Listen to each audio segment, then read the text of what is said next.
En la situación internacional, en el marco de lo que está ocurriendo en Venezuela, ahí sí se están moviendo cosas tremendas. El cerco cada vez se está estrechando más alrededor del presidente Nicolás Maduro. Bueno, el usurpador, según la Asamblea Nacional y según casi todos los gobiernos del mundo, del gobierno de Venezuela, porque él no es el presidente legítimo, según la mayor parte de los países a través de la OEA. Y se nota que ya él está sintiendo la presión y que está arrinconado por las declaraciones que dio ayer, en las que decía que estaba dispuesto a hablar con la oposición, a conversar con la oposición, a iniciar un diálogo, que estaba dispuesto a adelantar elecciones, pero las legislativas. Siempre y cuando. Pero las legislativas y que fueran organizadas por la Asamblea Nacional Constituyente, que es la que responde a él, Además no de la que, Asamblea Nacional que eligió el pueblo. Además de que también él se refirió en el momento que dijo que estaba abierto al diálogo, que fuera la comunidad internacional que mediara inmediatamente. Portavoces del gobierno, del presidente encargado, que es Juan Guaidó, que es el presidente de la Asamblea, dijo que no estaban abiertos ellos ya a ningún tipo de conversación ni de diálogo, que ese tiempo había pasado y que ahora lo que tocaba era definitivamente que él renunciara. Se están moviendo... con quien él sí está dialogando, Juan Guaidó, es con el presidente norteamericano Donald Trump, con quien tuvo comunicación telefónica, y ha transmitido que están trabajando en un proyecto para la reconstrucción de Venezuela, ayuda humanitaria, una coalición de países. De hecho, hay muchos países que ya han dicho que van a colaborar en enviar ayuda humanitaria, y algunas que ya se están enviando con respecto a la salud. Pero hay muchas cosas que están pasando ahora entre el avión ruso que llegó ayer a Venezuela, vacío, con doble tripulación. Hay denuncias de parte de un diputado de la Asamblea Nacional de que es para llevarse 20 toneladas de oro. Todas estas cosas y lo que están diciendo de los jovencitos. Y Maduro también, que dijo en el día de hoy que oraran por él porque Donald Trump ya había emitido una orden para que lo mataran, fue uno de los temas, y la Suprema Corte de Justicia que bloqueó todas las cuentas de Juan Guaidó. Porque ayer mismo él dijo que él estaba dispuesto a reunirse con Donald Trump, donde Donald Trump dijera, en Estados Unidos, en Venezuela, donde él quisiera. Y él dijo que si ellos hablaban frente a frente, otra historia sería. Otra historia se escribiría. Es un poco tarde ya, porque los norteamericanos están decididos a sacar a este señor a como de lugar, y por ahí hay el rumor, ¿cómo es? El asistente, ¿quién fue que tenía la libreta amarilla que decía 5.000 tropas para Colombia? Que fue captado por una cámara de Bolton. Ahí está, esa es la libreta. La libreta de Bolton. La famosa libreta de Bolton, señores, con las 5.000 tropas. Entonces nosotros 5.000 tropas a Colombia. Nosotros queremos saber qué pasaría si los norteamericanos efectivamente, que lo que han dicho es que si tocan a Guaidó o a miembros de la Asamblea o siguen muriendo, oye, ya van casi 50 personas muertas desde el 23, 49, 600 y pico de personas detenidas. Ahora están supuestamente también reclutando jovencitos, sacándolos de las escuelas. Vamos a darle la bienvenida a un analista de política internacional, Farideh, preséntanos. Román, que está aquí con nosotros para que nos explique todos estos temas. Bienvenido. Bienvenido, querido. Sí, porque nosotras...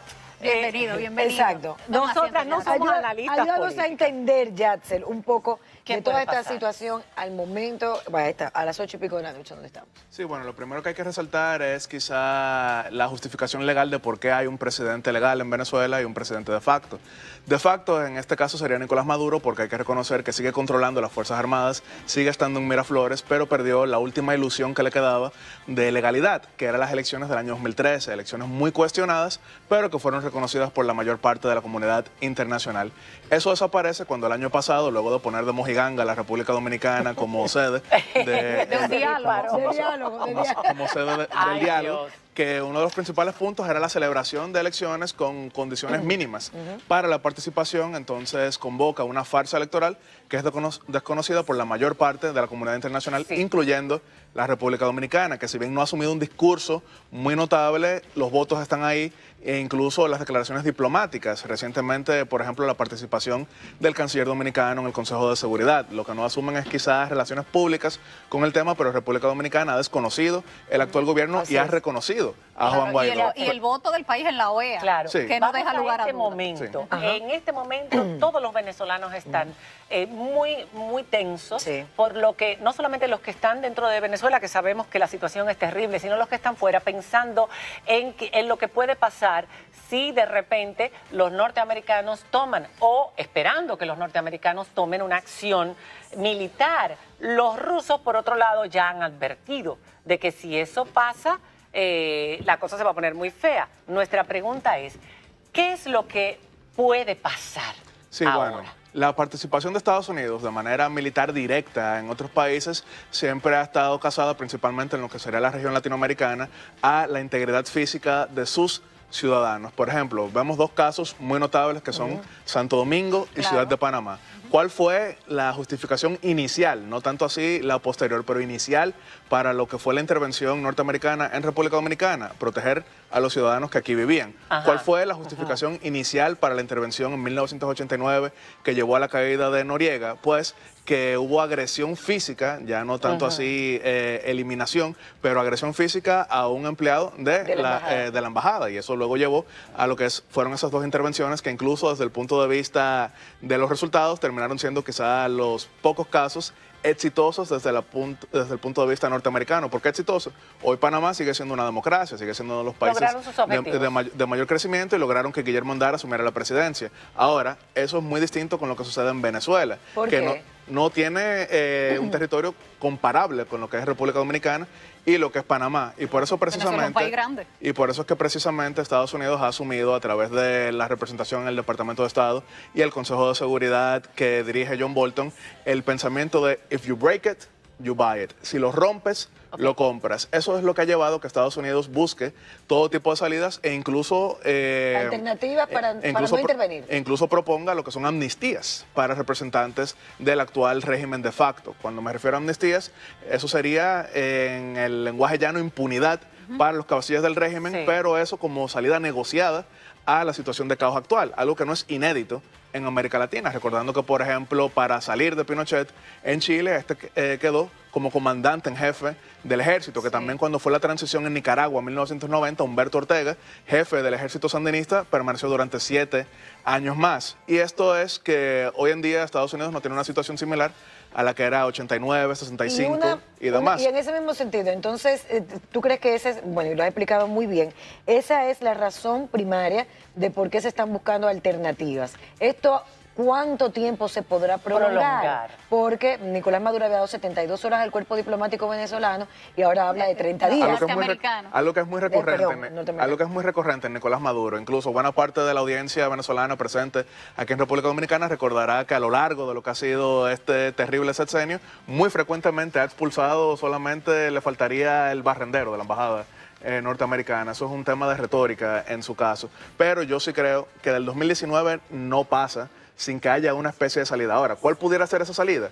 Por un lado está lo que sería una negociación con Nicolás Maduro a la cabeza. Y, por ejemplo, eso es lo que él quería cuando fue hacia María Elvira Salazar, que es panelista en Fox News, sabiendo que Fox es el principal canal que ve Donald Trump, y entendía que si bien no lo van a recibir en una cita, el presidente Trump sí ve ese canal. Y vimos que en esa entrevista en español, luego fue traducida, él decía que ellos son personas dispuestas a negociar, a acordar y a hablar, y que no era como le decían sus representantes en este momento, y que podían hablar. ¿Podría pedir un asilo a la Embajada de Cuba, que también se estaba especulando en el día de hoy, que incluso fuerzas militares estaban tratando de persuadir a Nicolás Maduro para que pidiera un asilo a la Embajada de Cuba y saliera y poder entonces negociar la situación sin él? Eso siempre es una alternativa, pero algo a resaltar, porque hablábamos de precisamente cómo se encuentra la situación ahora a las 8 de la noche. Vimos que hace alrededor de 2 horas y media México e Uruguay convocaron una cumbre en el territorio mexicano para tratar el tema venezolano actualmente. ¿Y por qué esos dos países tienen quizá una situación de simpatía con Nicolás Maduro? Y es que si bien ellos no han asumido un discurso aplaudiendo, endosando y apoyando a Nicolás Maduro, pero no se han mantenido el cuaderno de Bolton, antes de que tú hagas esa pregunta, dime, el cuaderno de Bolton nos ha llamado a todos la atención. Por favor, pongan esa imagen de nuevo. Eso no pasa por casualidad. Este hombre con su libreta así, delante de toda la prensa. con 2 líneas nada más, o sea que para que todo el mundo mirara esas 2 líneas.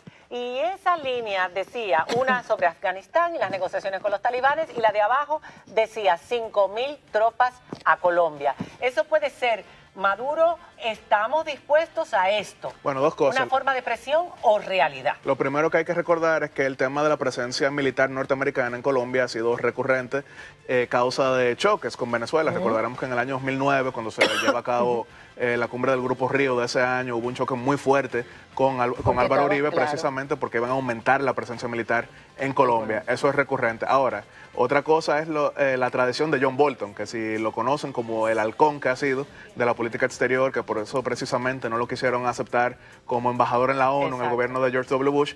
Esas son algunas de las medidas que él usa para intimidar. Para persuadir. Persuadir. Sí, quizás persuadir es la mejor palabra. Eso fue con esa intención. Pero sí recordando que la presencia norteamericana en Colombia ha sido una constante desde la aprobación del Plan Colombia, y que por eso precisamente inmediatamente sale esta imagen. Vimos al expresidente Álvaro Uribe aplaudiendo que Estados Unidos iba a aumentar su presencia, también la vicepresidenta Marta Lucía Ramírez y demás. Eso no es un tema fuera de lo común con Colombia, pero en la situación que se da actualmente... No es la cantidad de tropas que comúnmente se trasladan. Pero es que Colombia es el principal aliado de Estados Unidos en esa región. Sí, pero como quiera, es un mensaje, sin duda es un mensaje. Y aunque no lo hubiese sido inicialmente, termina haciéndolo.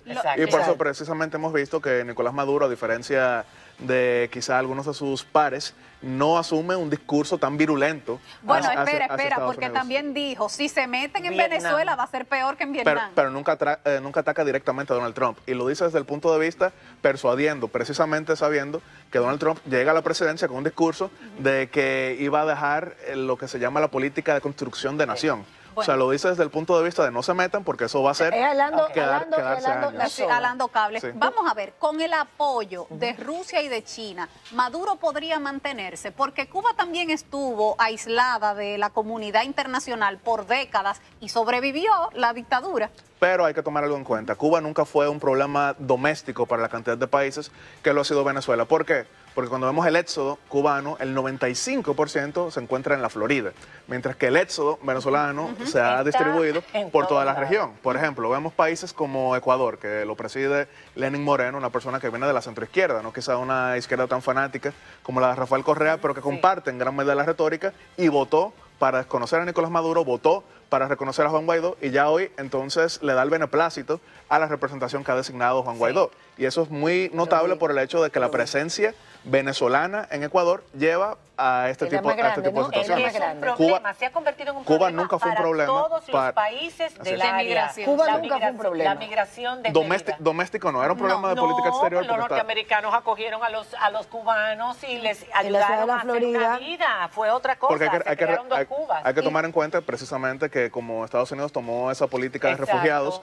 con Cuba, entonces en gran medida los demás países veían eso como muy ajeno. Pero no es el caso en Panamá, no es el caso en Colombia, no es el caso en Perú, no es el caso en Ecuador, no es el caso en República Dominicana. La situación de Juan Guaidó, en este momento, presidente de la Asamblea Nacional, está tomando medidas. El presidente encargado de Venezuela. El presidente encargado de Venezuela está tomando medidas, sus cuentas fueron embargadas. Los Estados Unidos ayer ya avisaron que toda ayuda económica que podría llegar a Venezuela se iba a hacer a través de él. ¿Cuál es su situación en este momento? A PDVSA, que eso es muy importante. Pero, y por el otro lado, el fiscal de Maduro le impone una medida de impedimento de salida y le abre una investigación por usurpación de funciones. Con esto cerramos. Efectivamente, Juan Guaidó, que de hecho resalto que en una ocasión estuvimos juntos con Farid en el programa de radio. Sabemos que lo conoces. Sí, estuvimos en el programa de radio. Juan Guaidó ha recibido el apoyo de buena parte de la comunidad internacional, incluyendo República Dominicana, que vuelvo y resalto, aunque no asume el discurso, el voto en todo momento ha sido a favor. ¿Y por qué resalto esto? Porque hay una situación, mencionaron a PDVSA.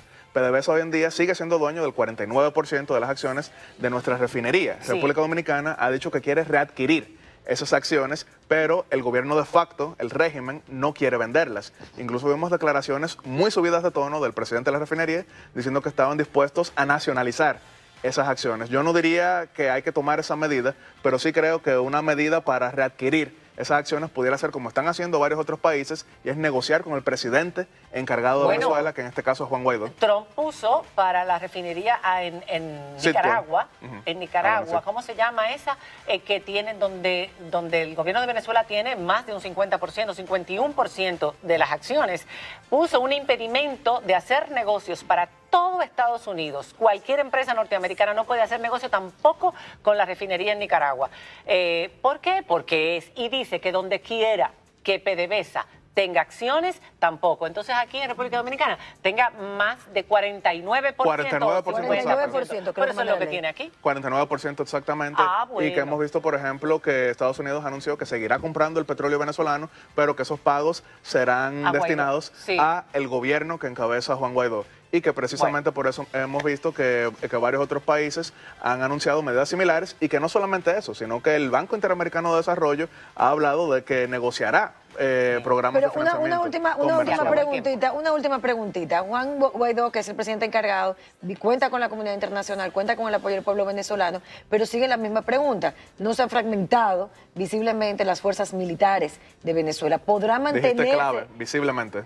Visiblemente, sí, eso es un punto clave, porque cuando hablaba de las alternativas iniciaba diciendo que uno pudiera hacer negociar con Maduro, pero también cuando vemos la historia latinoamericana, vemos por ejemplo el caso de Paraguay, que quien desplaza a Alfredo Stroessner es su concuño, el general Andrés Rodríguez. Pero Maduro denunció que hay muchos que se han ido a Colombia, ¿Se podrá mantener esta situación? Que se han ido a Colombia y que se están... ¿Pero se podrá mantener Guaidó sin ese apoyo militar visible hasta el momento? Bueno, hasta ahora lo que hemos visto es que han sido un tanto más renuentes en lo que sería la persecución, pero ya para cerrar, en lo que fue el reporte del Alto Comisionado de los Derechos Humanos de la ONU, hablaba de que buena parte de los arrestados políticamente en el último año han sido militares, y que las torturas han sido mayormente hacia militares en los últimos años, precisamente sabiendo un sector que la mayor amenaza que tienen, porque es un sector que sí tiene armas, es de los militares. Entonces, esa es la, digamos, disyuntiva que tendrían algunos. En resumen, para cerrar, evidentemente le queda poco tiempo al presidente Maduro por la situación crítica de su población alrededor y de todos los países, que no es lo mismo, como tú decías, Cuba. O sea, no se puede pensar que pueda ser otra Cuba. Le queda poco tiempo. La pregunta será, ¿saldrá sin sangre o con sangre? Ese es quizá el principal problema. Y el peso de los rusos aquí también. Por eso lo digo, la sangre. Para resaltar muy brevemente, ya para cerrar, porque se habla mucho del tema China, y lo que ha mostrado China en cada momento es que lo de ellos es el interés, y no es tanto así un endoso político ideológico, al punto de que personeros del gobierno chino se han reunido con representantes de la resistencia democrática venezolana. No tanto así Rusia, eso es un caso completamente aparte, pero hablar de lo que sería la participación de los dos principales aliados en el Consejo de Seguridad sería otro programa completo. Muy interesante, muchacho. Eres una enciclopedia de política internacional. Maravilloso, maravilloso. Enhorabuena, ya te probamos, o sea, te tendremos a la mano para cualquier mesa importante que tenga que ver con política internacional.